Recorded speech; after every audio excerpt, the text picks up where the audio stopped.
ওয়াসিয়াকাল্লাযীনা তাকাউ রাব্বাহুম ইলাল জান্নাতি যুমারা হাত্তা ইযা জাউহা ওয়া ফুতিহাত আবওয়াবুহা ওয়া ক্বালা লাহুম খাযানাতুহা সালামুন আলাইকুম তিবতুম ফাদখুলুহা খালিদিন। চিৎকার করে বলুন আল্লাহু আকবার।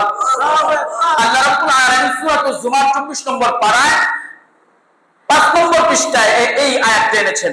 শেষে সূরাতুজ জুমার শেষের দুই আয়াতের আগের আয়াত বলতেছেন ওয়াসিয়াকাল্লাযীনা তাকাউ রাব্বাহুম ইলাল জান্নাতি যুমারা, যারা মুত্তাকি তাকওয়াবান খোদাবিদি তারা জান্নাতের মধ্যে দলে দলে যাইতে থাকবে। চিৎকার করে বলুন সুবহানাল্লাহ। তারা বলেন যারা মুত্তাকি হবে, যারা খোদাবিদি অর্জন করবে, তারা দলে দলে জান্নাতের মধ্যে প্রবেশ করবে।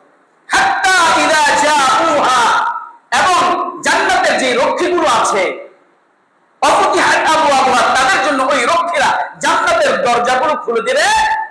অফুতিহাত আবওয়াবুহা ওয়া ক্বালা লাহুম খাযানাতুহা সালাম আলাইকুম, এবং রক্ষীরা তাদের জন্য বলবেন সালাম, তোমার জন্য সালাম, শান্তি বর্ষিত হোক। আলাইকুম তিবতুম ফাদখুলুহা খালিদিন, তোমরা চিরস্থায়ী জান্নাতের মধ্যে প্রবেশ করো। চিৎকার করে সুবহানাল্লাহ।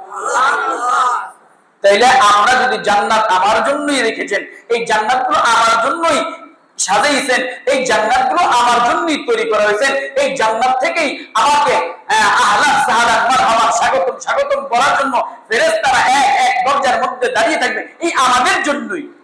ঠিক কিনা? তাহলে আজকের আলোচনা থেকে বুঝলাম কেমন হবে রবের জান্নাত।